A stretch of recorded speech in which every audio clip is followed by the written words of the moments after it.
These fake sponsors fooled everyone. It's no secret that Formula One is very expensive. Many teams become desperate to find sponsors that allow them to keep racing. But this desperation can sometimes leave them with very shady partnerships. From Williams being financed by Bin Laden to Mercedes being sponsored by the company responsible for the biggest crypto crash. And yes, a Nigerian Prince scamming an entire F1 team.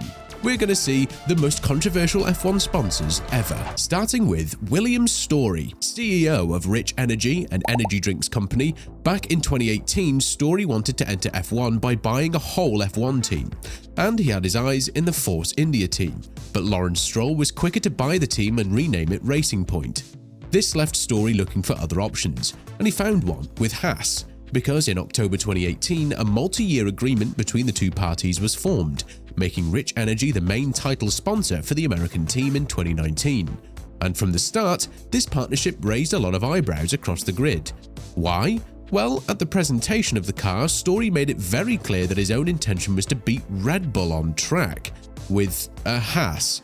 This was supposed to be a big marketing move to beat Red Bull also outside of F1 in the energy drinks market. But people started to see a problem with this. Besides the fact that the man wanted to beat the Red Bulls with a Haas, the problem was that it was difficult to find any supermarket that actually sells those black and gold cans. People started questioning the legitimacy of this company. So they started doing some research on it, and they found some financial documents that showed Rich Energy's bank balance to have risen from $134 in 2016 to $770 in 2017. Which doesn't make much sense for a company that is the major sponsor of an F1 team. But the most controversial part of this sponsorship happened in the 2019 Austrian Grand Prix, where Haas not only finished behind Red Bull, but also behind Williams. A few days after the event, Rich Energy tweeted that they would stop being partners with Haas, leaving the American team with a lot of debt. But money problems are nothing new, because in the 70s, Sir Frank Williams was struggling to find funding for his F1 team. So Williams travelled to the Middle East hoping to find the money he needed.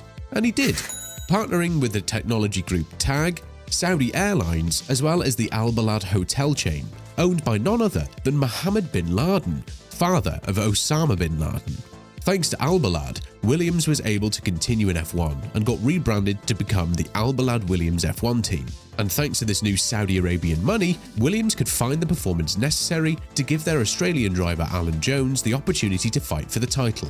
An opportunity that didn't go to waste and that made Jones an F1 champion in 1980, with the Al Balad Williams team winning the Constructors' Championship, making the Bin Laden family partially responsible for Williams' first ever F1 title.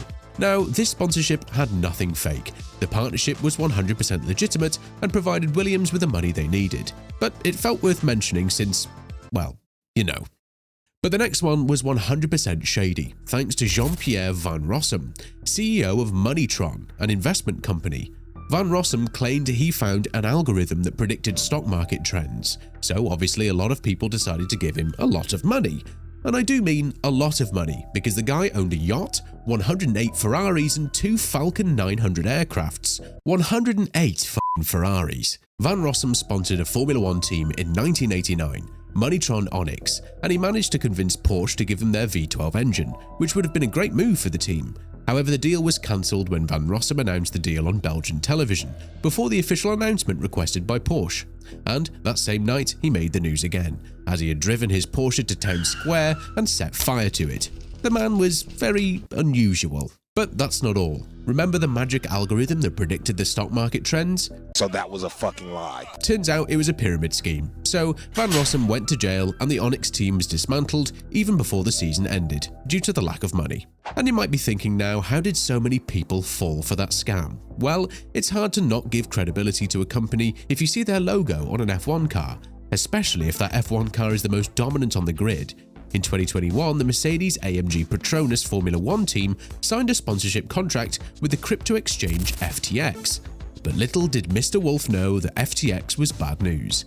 Like any crypto exchange, people deposited their money on FTX to then buy and sell crypto. But what they didn't know is that FTX wasn't actually selling them crypto. It was something called IOU token, which is like a check that the user could cash back any time to liquidate the crypto coins. But this meant that the users weren't actually the owners of those coins.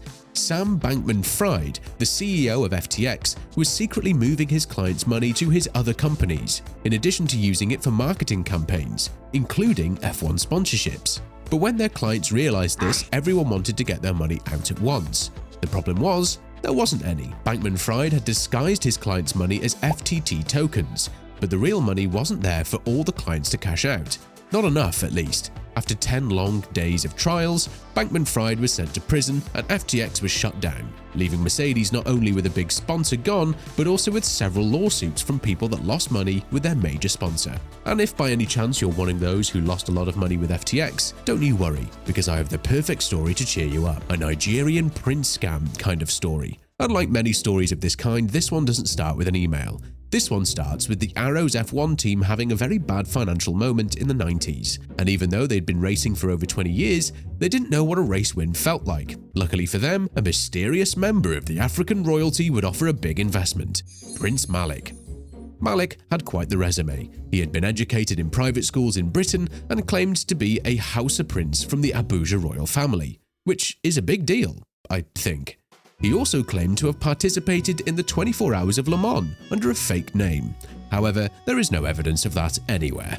The Nigerian prince had managed to convince the gigantic investment group Morgan Grenfell and several banks to fund his project. Malik's plan was to create a brand called T-, which would be present in energy drinks, clothing, and even Lamborghinis apparently. But before he even created these products, he would deal with the marketing side first by sponsoring an F1 team. And so began the partnership between the Arrows F1 team and a Nigerian prince in the 1999 season. T- was the major sponsor of the team alongside Repsol, which led them to have this weird paint job on the car. But while everyone waited for those T- energy drinks and clothes, Prince Malik disappeared. Since the German Grand Prix, the prince was nowhere to be seen on the grid. Neither was the money he promised the team, money they badly needed, because just 3 years later, the lack of money led the Arrows F1 team to shut down. After 25 years of trying to survive in F1, what finally doomed them was a Nigerian prince scam. Formula One has shown to be less about racing and more about money, and with so much pressure for mid and low-end teams to desperately survive in F1, it won't be long until we see more fake sponsor stories just like these.